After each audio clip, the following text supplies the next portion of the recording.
नमस्कार दोस्तों, मैं हूं राजू कुमार पटेल और स्वागत करता हूं आपके अपने YouTube चैनल में जिसका नाम मेडिकल ज्ञान है। दोस्तों यहां दवाइयों से रिलेटेड सारी जानकारियां दी जाती हैं। तो बात कर लेते हैं आज के टॉपिक पर। तो दोस्तों आज का हमारा जो टॉपिक है O2 सिरप के बारे में है। आज हम O2 सिरप के बारे में बात करेंगे कि O2 सिरप क्या है, क्या इसके फार्मूला है और बच्चों में इसका क्या डोज है और सही डोज क्या है और बच्चों में ये क्या फ़ायदा करता है। अगर ये दवाई रिएक्शन करती है तो इसका क्या साइड इफ़ेक्ट देखने को मिलता है। तो इसी के बारे में हम बात करेंगे O2 सस्पेंशन के बारे में कि O2 क्या है। तो चलिए दोस्तों वीडियो को स्टार्ट कर लेते हैं। तो वीडियो के लास्ट तक बने रहिएगा दोस्तों। तो बात कर लेते हैं O2 सस्पेंशन के बारे में। तो सबसे पहले बता दें दोस्तों कि O2 जो है मार्केट में आसानी से किसी भी केमिस्ट दुकान पे आपको अवेलेबल मिल जाती है। बात कर लेते हैं दोस्तों कि O2 सिरप की मार्केटिंग प्राइस क्या है। तो 60 ml की बोतल में ये आपको मार्केट में मिलेगी और इसकी प्राइस की बात करें दोस्तों तो 68 रुपीज़ में आपको ये 60 ml की बोतल मिल जाती है। साथ ही साथ बात कर लेते हैं कि O2 सिरप में इसके फार्मूला क्या होता है या इसके अंदर क्या एंटीबायोटिक या क्या दवाइयाँ मिलाई गई हैं। तो बता दें दोस्तों कि सबसे पहले O2 सिरप जो होता है उसमें 2 प्रकार के एंटीबायोटिक को मिलाया गया है। एक है ओफ्लोक्सासिन जो कि 100 mg में डाला गया है और दूसरा है मेट्रोनिडाजोल जो कि 200 mg में डाला गया है। आइए बात कर लेते हैं दोस्तों O2 सिरप के यूज़ के बारे में कि इसका क्या यूज़ है। तो दोस्तों बता दें कि ये इसका जो यूज़ है वो बच्चों के केसेस में किया जाता है।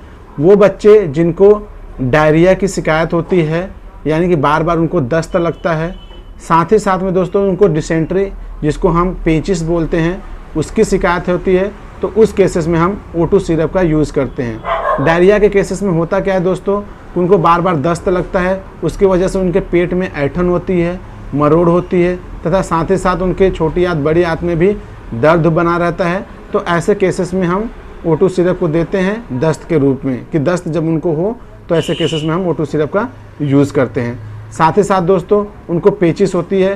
पेचिस की शिकायतें में क्या होता है कि कभी कभी उनको पेचिस के साथ साथ उनको ब्लड आने लगता है, तो ऐसे केसेस में भी हम O2 सिरप का यूज़ करते हैं। साथ ही साथ बता दें दोस्तों कि वो बच्चे जिनके दांत में इन्फेक्शन हो, गम्स में मसूड़ों में दर्द हो, सूजन हो, स्वेलिंग हो या दांत सड़ गए हो, बार बार दर्द करता है, ऐसे केसेस में भी हम O2 सिरप का यूज़ करते हैं। तथा बता दें दोस्तों O2 सिरप का यूज़ और भी जगह पे करते हैं, जैसे कि उनके जेनिटल एरिया में कोई इन्फेक्शन हो गया है तो ऐसे केसेस में भी O2 सिरप का यूज़ करते हैं। उनको यूरिन के रास्तों में जलन हो रही है, पेशाब करते वक्त उनको जलन सा महसूस होता है, तो ऐसे केसेस में भी O2 सिरप का यूज़ आप कर सकते हो बच्चों के लिए। तथा बता दें दोस्तों कि बच्चों के एनल पार्ट में अगर कोई इन्फेक्शन हुआ हो, वहाँ पे खुजली हो रही हो या वहाँ पे कोई सूजन हो गया हो या कोई दर्द बना हो, तो ऐसे केसेस में यूज़ करते हैं। साथ ही साथ बच्चों में अगर बोल सकते हैं कि आप पाइल्स की शिकायत हो या फिशर या फेस्टुला की शिकायत होती है, तो ऐसे केसेस में भी हम O2 सिरप का यूज करते हैं। साथ ही साथ बता दें दोस्तों कि O2 सिरप जो होता है ओफ्लोक्सासिन और मेट्रोनिडाजोल के फॉर्म में आता है। ओफ्लोक्सासिन और मेट्रोनिडाजोल जो होता है दोस्तों एक प्रकार का एंटीबायोटिक है। तो ये बैक्टीरियल इन्फेक्शन यानी कि बैक्टीरिया के द्वारा जो भी इन्फेक्शन होता है, चाहे वो पेट में दर्द हो, ऐंठन मरोड़ हो या लेट्रिन हो या तो पेट साफ ना होता हो, तो ऐसे केसेस में काम आता है, या दांत में दर्द में इन्फेक्शन हो तो ऐसे केसेस में काम आता है। ओफ्लोक्सासिन मेट्रोनिडाजोल क्या करता है कि जो बैक्टीरियल इन्फेक्शन होते हैं उसको ठीक करता है तथा साथ ही साथ बैक्टीरिया को किल करने का काम करते हैं, या जो पैरासाइट्स होते हैं जैसे कि अमीबिया वगैरह हो गए, प्रोटोजोआ वगैरह हो गए, तो इनसे जो होने वाले इन्फेक्शन होते हैं उसको ट्रीट करने का काम करता है, ठीक करने का काम करता है। तो ये बच्चों के केसेस में O2 सस्पेंशन जो होता है बहुत ही अच्छा यूज़ है। बता दें दोस्तों कि ये मार्केट में मैंगो फ्लेवर के भी रूप में आता है। इसका जो फ्लेवर होता है मैंगो के रूप में होता है, तो ये टेस्टी भी होता है बच्चों को, इसलिए आसानी से दिया जा सकता है। बात कर लेते हैं दोस्तों साइड इफेक्ट क्या हो सकता है।